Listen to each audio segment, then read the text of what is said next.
your authority to his hands, and he shall be the father to the inhabitants of Jerusalem, and to the house he shall open. And I will fasten him like a peg in a sure place, and he will become a throne of honor to his father's house. The word of the Lord.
to the Romans.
You are Peter, and on this rock I will build my church, and the gates of hate shall not prevail against it.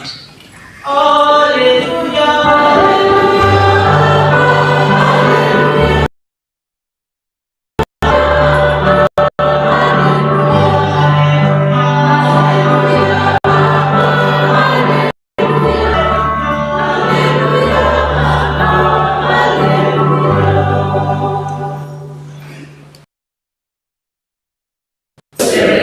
The reading from the Holy Gospel according to Matthew. At that time, Jesus came. Who do men say that the Son of Man is? And some say John the Baptist, others say Elijah, and others Jeremiah, or one of the prophets. He said to them, "But who do you say that I am?" Simon Peter replied, "You are the Christ, the Son of the living God." And Jesus answered him, "Blessed are you, Simon Bar-Jonah, for the flesh and blood has not revealed this to you, but my Father who is in heaven. And I tell you, you are Peter, and on this rock I will build my church, and the gates will not prevail against of the kingdom of heaven. And whatever you bind on earth shall be bound in heaven, and whatever you loose on earth shall be loosed in heaven." Then he strictly charged the disciples to tell no one that he was the Christ.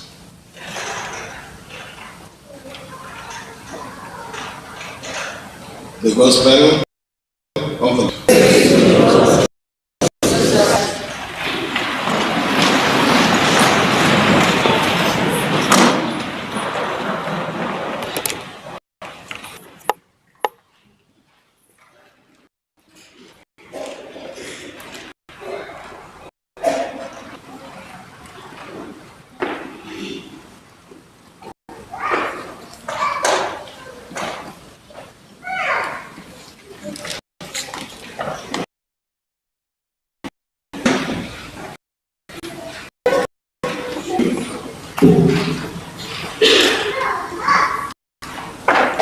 On this Sunday, the church enjoins us to recognize and reverence Christ.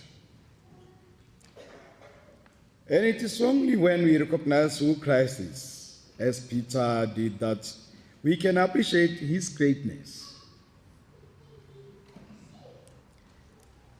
For us to reach that stage, it's only possible through the power of the Holy Spirit. Listening to the first reading, we see God manifesting his power as a sovereign Lord. We see him dethroning the proud and the wicked. And we heard that was a wicked king who is called Shebna. And there God comes in, then he exalts the humble and faithful Eliakim. I see Eliakim being a prefigure of our Lord Jesus Christ, the Messiah. He was a king. And Jesus came in, he became a king after David. He is there, and he has the power to open doors. And when he opens the door, no one can shut that door.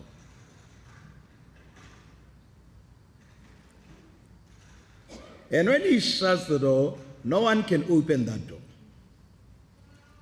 That's the power that was given to Eliakim. And that's the power that Jesus has.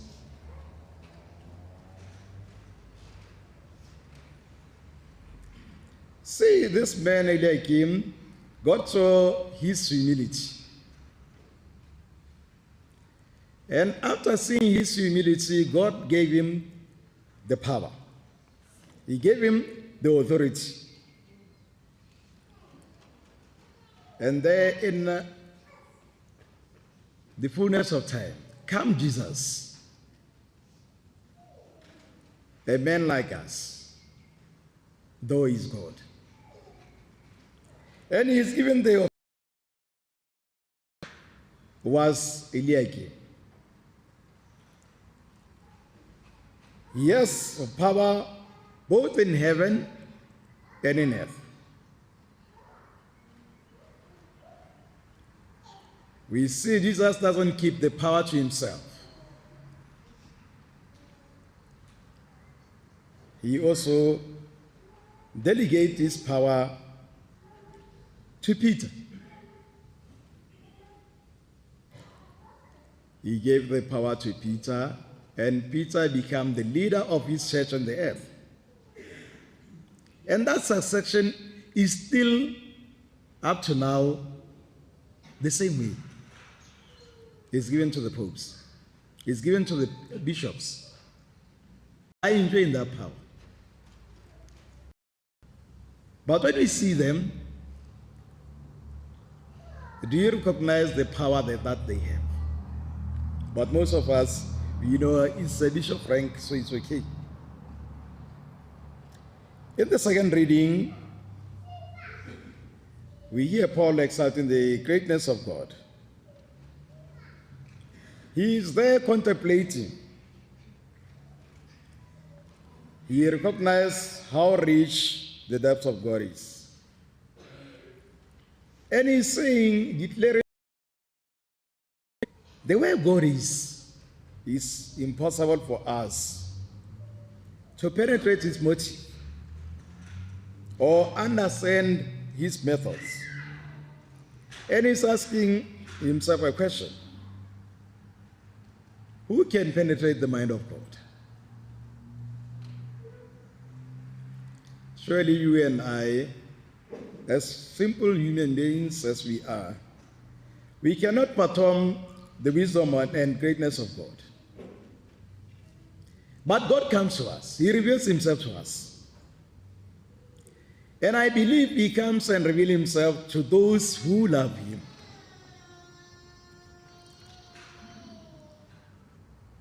I don't know whether you love God or you find yourself being here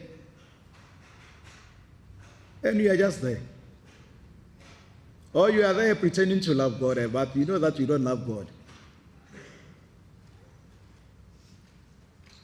Remember that you and I should love God with everything that we have. And we should love our neighbor as we love ourselves. Because this neighbor of yours is created in the image of God. How far are you with this love of your neighbor? How far are you in the relationship with God? How can you say you love God, yet you don't love the person you are seeing?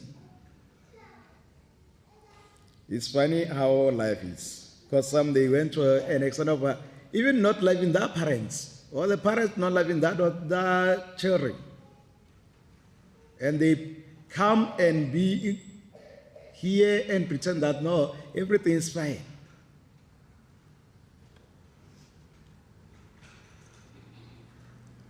We can't cheat God.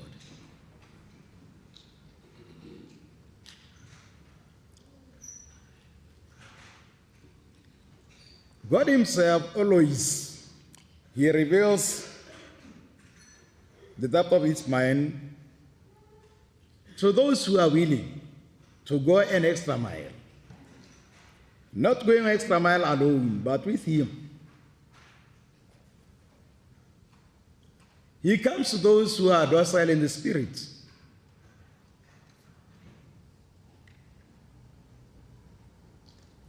He comes and reveals himself in a special way to all of us. And this we know it has happened, and it's happening, and it will continue to happen. We know he revealed himself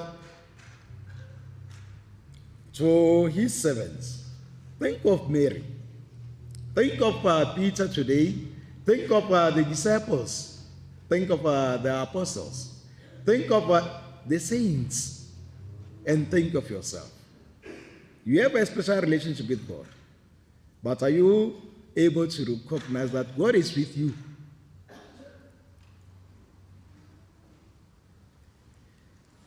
I believe our God, he comes to us and he reveals himself to us who seek him.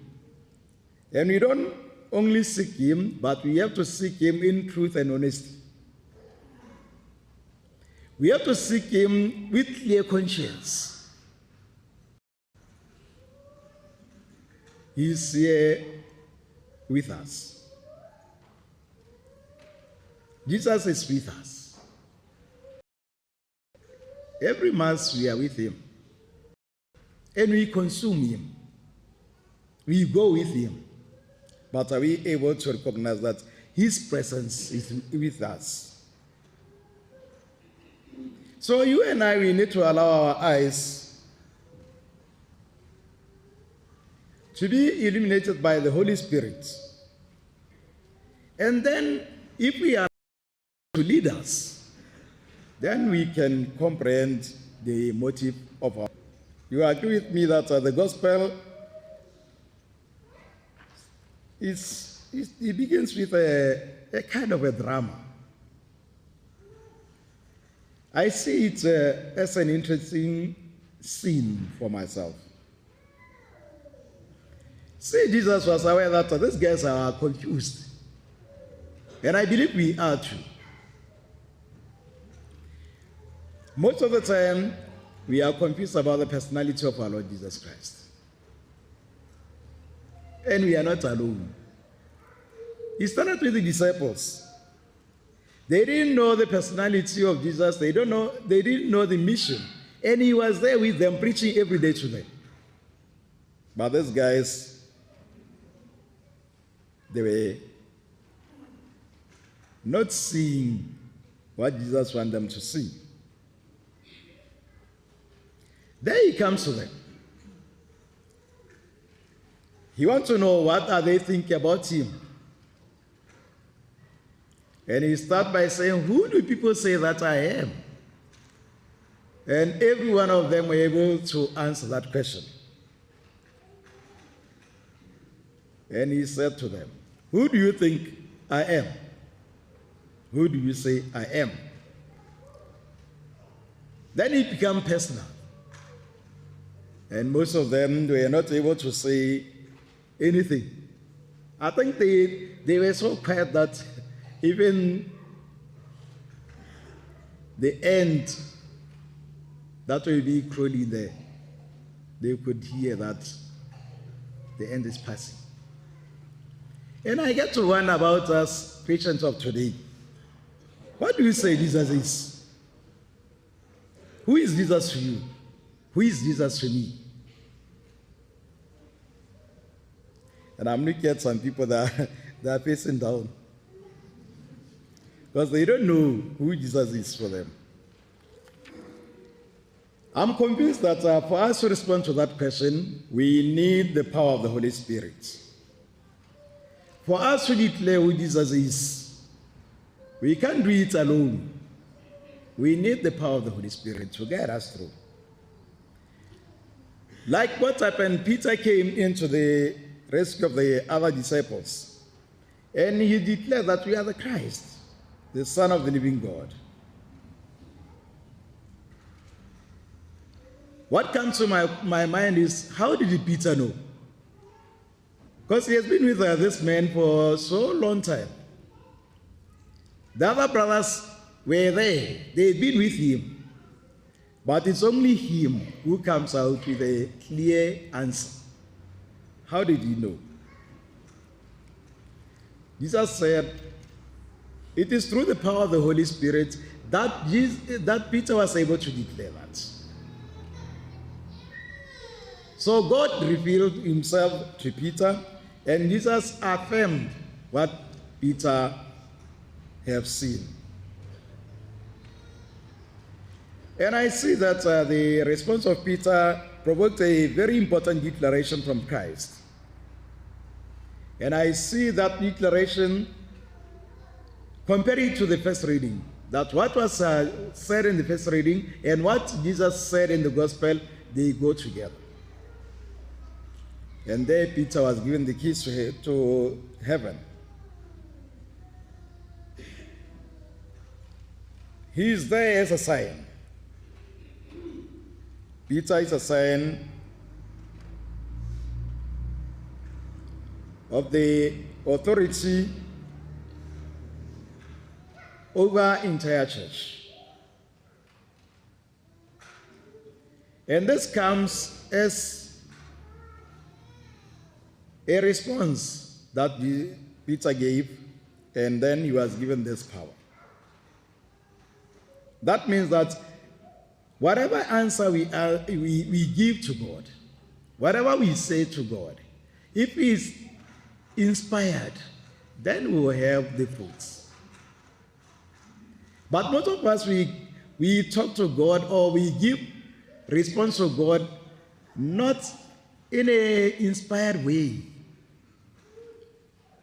Because we live a fast life. We are always busy thinking about what we can do for ourselves. But we forget what we can do for God.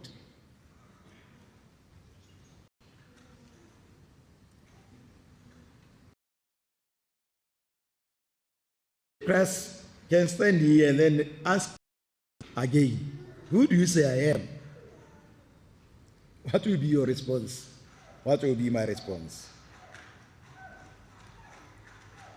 Am I able to see Christ as he is? What kind of a relationship do I have with our Lord? I know that is God. I know that I receive him. But what kind of a relationship do I have with him? Most of us, we receive our Lord Jesus Christ. When the priest say, or the communion giver say, body of Christ, we say amen. But you relate with this, that we are consuming.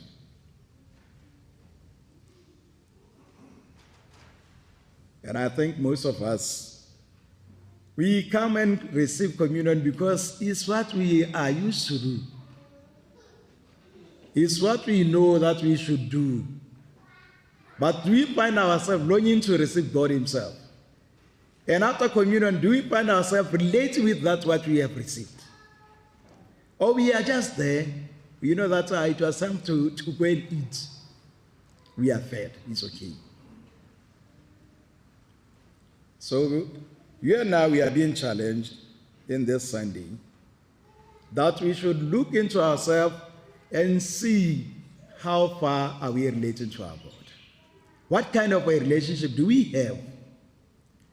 Our God is always there. He wants you and I to know him. And he comes and he reveals himself to us. But are we able to recognize him?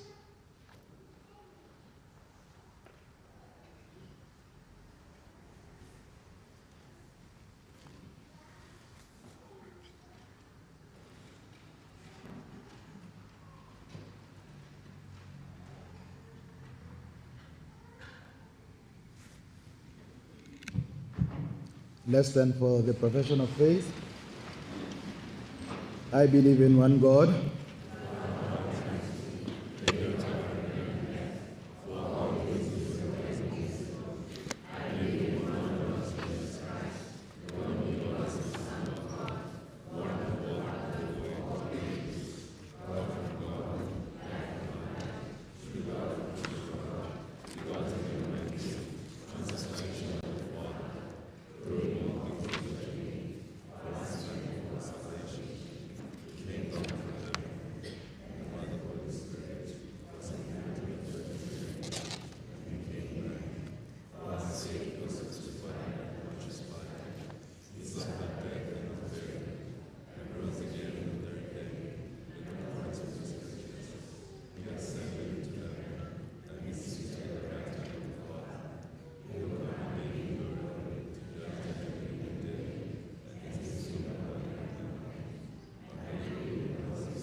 as one people of faith who believe that Jesus is truly the Son of the living God, let us pray with confidence to God our Father for our needs and the growth of the church.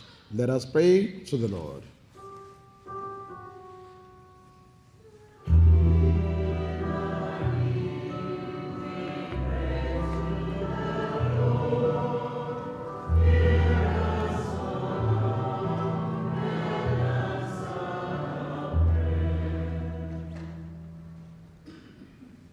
For our Holy Father, Pope, that his faith in Christ may be continually renewed, so that, like St. Peter, his predecessor, he may be steadfast in revealing Christ to the world.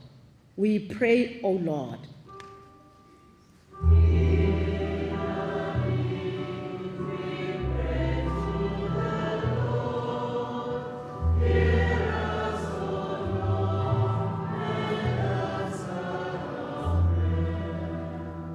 For those in public authority, that they may use the riches, wisdom, and knowledge God has given them to establish his kingdom here on earth. We pray, O Lord.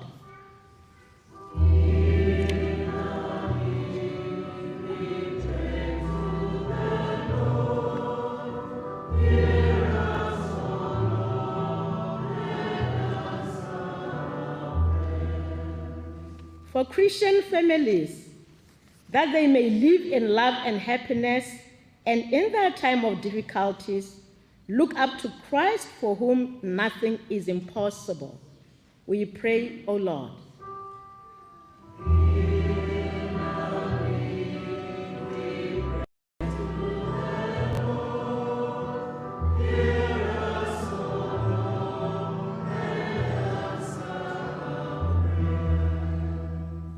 For the community in whose life we share, that working together in harmony, we may build up a community where true love, justice, and peace prevail. We pray, O Lord.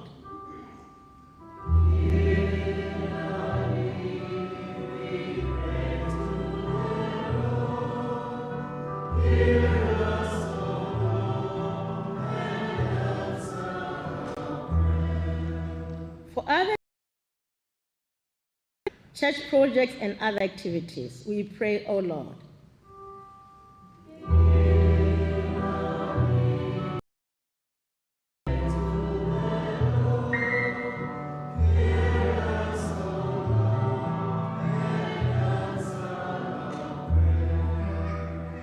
For the dead, especially those of our parish community and family members, that they may find eternal rest with the Lord, we pray, O Lord.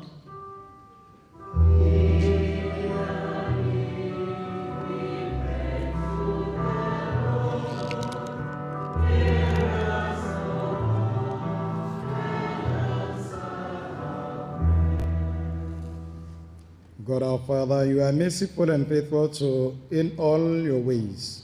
We humbly implore you to strengthen our faith in you. By your almighty power, may the gates of the underworld never prevail against the church established by your Son on earth, through Christ our Lord.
Pray, my dear brothers and sisters, that my sacrifice and yours may be acceptable to the Lord God Almighty Father.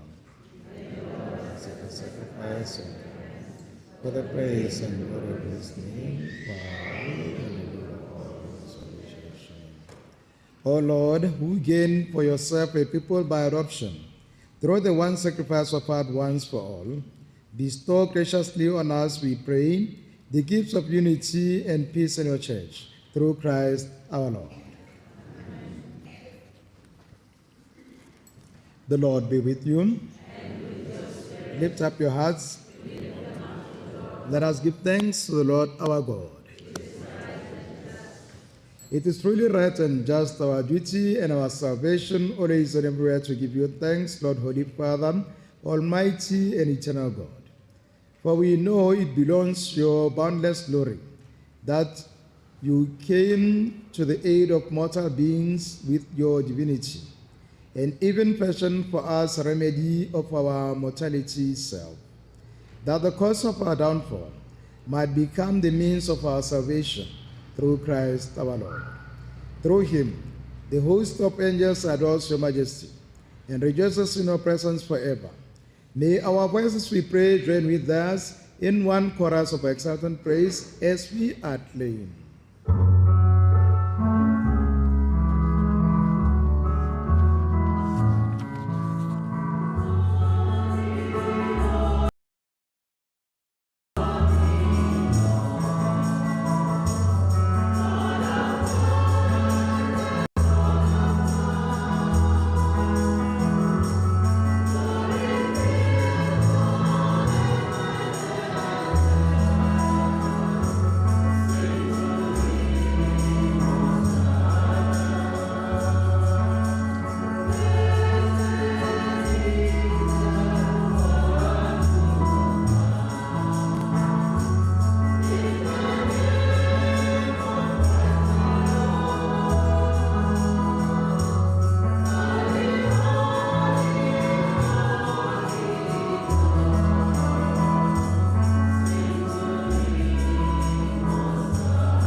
You are indeed holy, O Lord, the fount of all holiness. Make holy, therefore, this gift, we pray, by sending down your Spirit upon them like the dewfall, so that they may become for us the body and blood of our Lord Jesus Christ. At the time he was betrayed and entered willingly into his passion, he took bread, giving thanks, broke it, and gave it to his disciples, saying, "Take this, all of you, and eat of it, for this is my body which will be given up for you."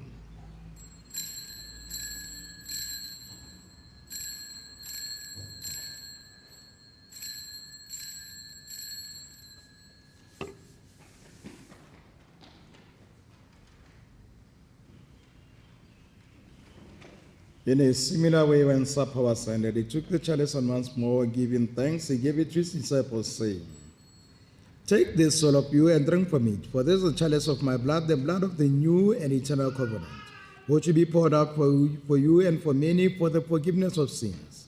Do this in memory of me."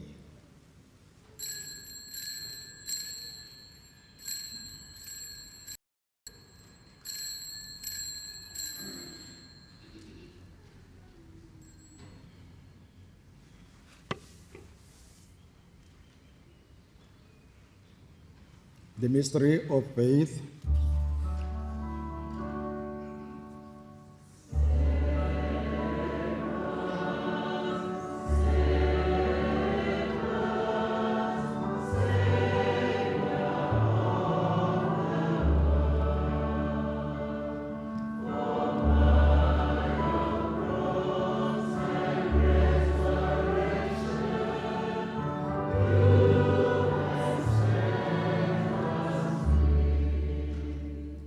Therefore, as we celebrate the memorial of his death and resurrection, we offer you, Lord, the bread of life, the chalice of salvation, giving thanks that we have held us with it to be in your presence and minister to you. Humbly we pray that, partake of the body and blood of Christ, we may be gathered into one by the Holy Spirit.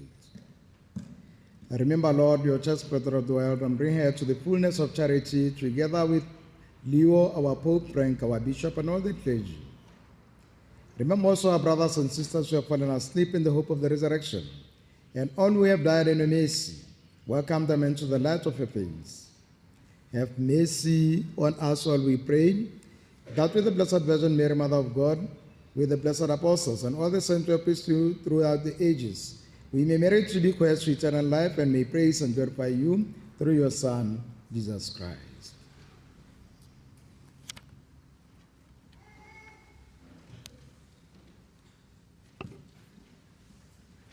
Through him, and with him and in him. O God, Almighty Father, in the unity of the Holy Spirit, all glory and honor is yours forever and ever.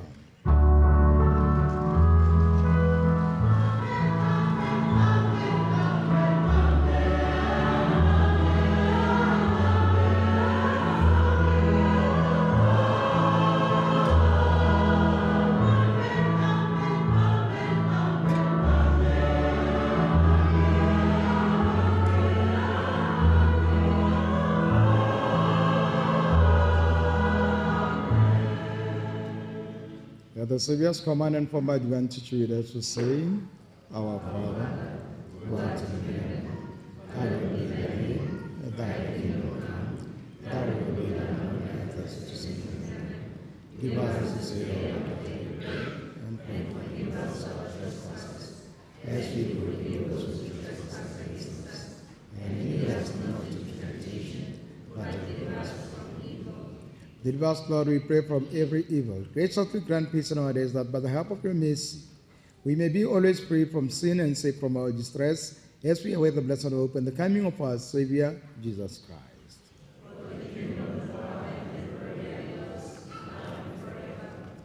Lord Jesus Christ, who said to our apostles, Peace I leave you, my peace I give you. Look not on our sins, but on the faith of your church. And graciously grant a peace and unity in accordance with the will, who live and reign forever and ever. Amen. The peace of the Lord be with you always. Let us offer each other sign of peace.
Behold the Lamb of God, behold him who takes away the sins of the world. Blessed are those who are called to the supper of the Lamb.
Let us pray.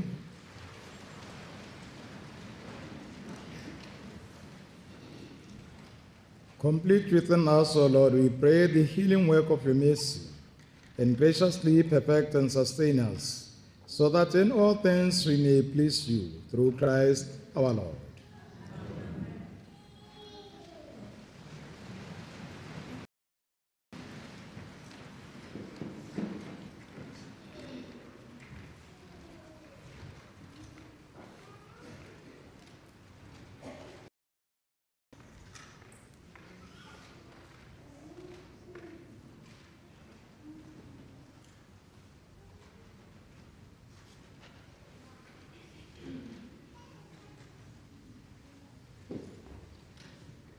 Good morning, brothers and sisters.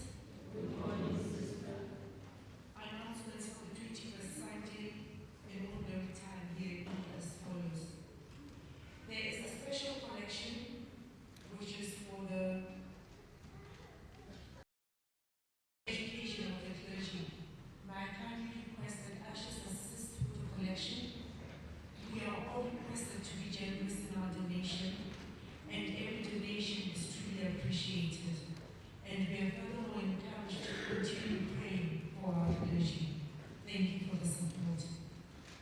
Now our announcements. If there are any guests who are visiting us for the first time, we kindly ask them to stand so that we give them a warm welcome.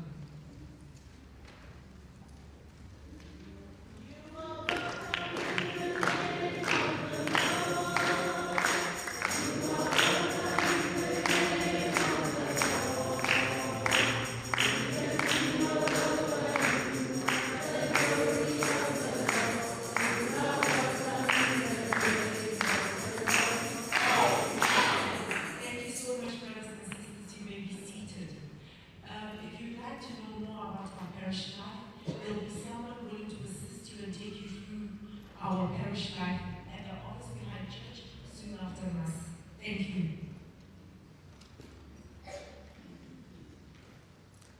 Now our announcements. Feast of the Week. On Monday the 24th of August is the Feast of St. Bartholomew Apostle. On Thursday the 27th of August is the Memorial of St. Monica. On Friday the 28th of August is the Memorial of St. Augustine, Bishop and Doctor of the Church. And on Saturday the 29th of August is the Memorial of the Passion of St. John the Baptist, Martyr. From the Parish Finance Committee, there will be a full PPC and Treasurers meeting on Tuesday the 23rd of August at 5:30 at the Parish Hall. All members are encouraged to attend, or at least send a representative. Liturgical announcements. We are informed that all Mass times have been put up on the CKC website and will be up on the notice board outside. Groups and Sodalities. St. Andrew's Sodality invites parishioners to their last but one raffle draw, which will be held in the parish hall this Sunday after the 10 o'clock Mass. Prizes are getting bigger and exciting. St. Francis of Assisi Small Christian Community will have their meeting this Sunday at Mama Walker's residence at plot 5752, extension 2 at 3 p.m. All members are encouraged to attend and new members are welcome. For more information, please contact Mapuye. St. Monica's Small Christian Community will have a meeting this Saturday on the 29th of August at 3 p.m. at the residence of Mr. and Mrs. Lugoni in Fabrili North. All members are encouraged to attend and new members are welcome. CKC Mental Health Ministry has started to build support groups. These groups will be announced in stages so as to avoid information overload. If you are interested in belonging to any support group or any topics, kindly contact the facilitators as follows. For the use of technology, safe use of technology, especially amongst the youth, the leader is Mohosi Ndeko. For caregiving burden and care of caregivers, it is Susan Garcia. For depression and anxiety disorders is Dr. Esther Nduku. Their contact details will be on the notice board. The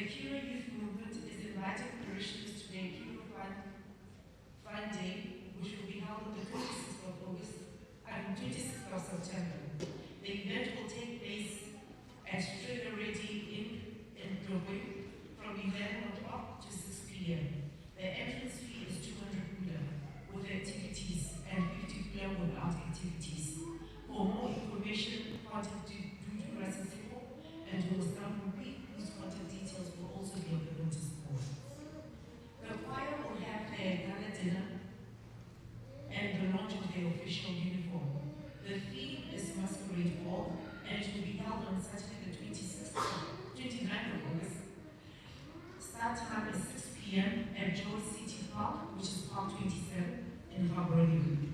Our special guests and guests of honor include Commissioner Diana Larate, who is the Commissioner of Police, Dr. Shiredo as the keynote speaker.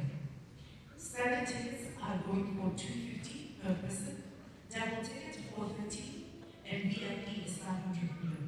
For more information, please contact your Hule or Silvane Bichubi. General announcements. The Catholic Engaged Encounter invites all couples who are preparing for the sacrament of marriage and intend to get married in the year 2026 or early 2027 for a weekend of Catholic Engaged Encounter, which will be held on the 29th to the 30th of August 2026. The next scheduled dates apart from August is the 7th to the 8th of November. For more information and registration, please contact Lesedi and Masamo Hule or Cabo and Elma Msipi. Their contact details will also be on the notice board. Alternatively, you can see the parish administrator. Those are all our announcements for the week, and we wish you a blessed week ahead. I'm told that there is an announcement to be made or a presentation by the Diocesan Youth Executive Committee. If we have the representatives, would they please come forward?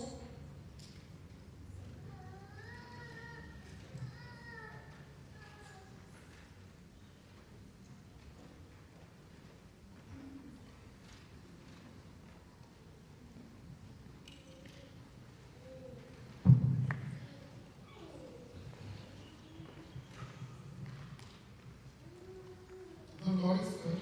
All the time. And all the time. The Lord is good. And that is in His nature. Good morning, brethren. My name is Zorane Matilo. I'm the diocesan chairperson of the Youth and Young Adults Ministry. And I stand before you this morning to give you a short presentation on the upcoming World Youth Day that will be held in South Korea next year. I believe you are aware of it. We are doing a pilgrimage of some sort as the diocesan team. We've been traveling through different parishes to give this presentation so as to raise awareness on the upcoming pilgrimage. So the World Youth Day is a special time when young people across the world gather to celebrate their youthfulness with the Pope. It happens every 3 to 4 years at a certain host country. The last one was in 2024 in Lisbon, Portugal, and the next one will be in South Korea. So the World Youth Day has 4 elements. One of the first element is the pilgrimage of the World Youth Day symbols, which happens immediately after the last World Youth Day. So at the end of the last World Youth Day, the Pope would announce which country will be hosting the next World Youth Day, and then the symbols will then have a pilgrimage at the host country. Symbols include the icon of Our Lady of Perpetual Help, which you have over the cross. So those icons would have a journey, a pilgrimage in the different dioceses in the host country. So that has been happening throughout the whole year in Seoul, South Korea. And then after that, once the World Youth Day actually now commences, which will be commencing next year in July, August, we have 2 weeks. So the first week is called Days in the Diocese, and then the second week is called the World Youth Day, the actual World Youth Day.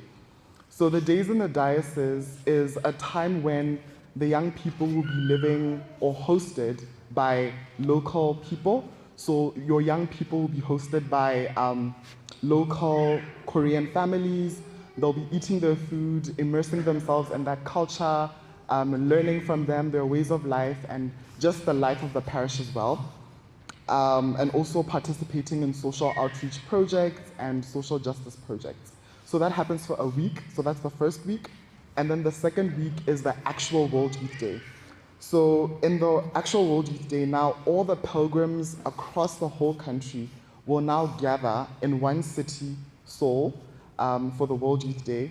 And then that is when they will then participate in other activities with the Pope, such as Stations of the Cross, a night under the stars with the Pope, a night vigil, confessions, a youth festival, a variety of activities. And it's a very amazing time where young people will be able to meet young people across the world and get to share their experiences and learn from one another. Jalo jalo. And you can be wondering, why should you go for the World Youth Day? I would say it's a really great opportunity for you to rekindle your faith, discern your vocation, participate in social justice projects, express your creative talents, make new friends across the world, and meet the Pope. You'll actually get to meet the Pope, which is very exciting. Lodi, can you bring the icon? I have an icon here that I would like to show all of you. So we presented this icon to the bishop the other week. I'm sure you are all aware that we had a night vigil, our night of hope, and we presented this icon to the bishop and he blessed it, which is why now we are rotating across the diocese to showcase this icon and spread that message of take courage, I have overcome the world, which is the theme of our World Youth Day. So I'll quickly explain the icon to you. So the icon basically is in the Korean language and it spells out Seoul, which is the city where the World Youth Day will be held. Just raise it a bit high. And there are hidden messages, so I'll start with the colors. So the red represents our dedication and passion. The blue represents the energy of the youth. The glorious yellow represents the Holy Spirit. The white represents our purity and conviction. And the black represents a time of strong faith. So like I said, this spells out Seoul, which is the city where the World Youth Day will be held. But the way it's been painted, there are hidden messages. So this red part represents God's will. This blue part represents the earth. And then when you look at the red and the blue, it looks like a cross, right? So yeah, the cross of Christ. And then when you look at this red and the blue and the circle, it looks like a person, doesn't it? So that represents the youth, a young person. And then when you put in the Y and this here, then it spells out soul. And then the yellow is the Holy Spirit. So this was actually painted by our chairperson for the Youth and Young Adults Ministry at the Deanery chairperson for Katling Deanery. She painted this for us, and we are rotating across the diocese to spread this message of World Youth Day. And in conclusion, our package is 30,000, and this is an all-inclusive package.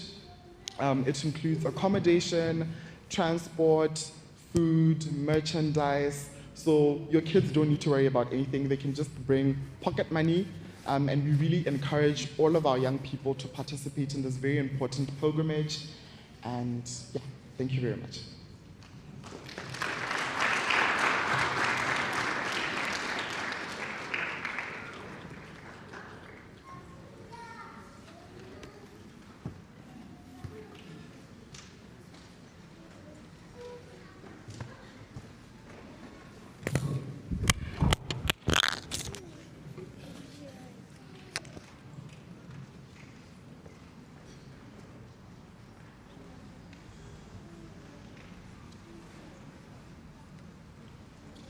Let's turn for the final blessing. The Lord be with you. And with your spirit. May Almighty God bless and protect you, the Father, the Son, and the Holy Spirit. Amen. Go forth, the Mass is ended. Thanks be to God. Enjoy your day. Thank you.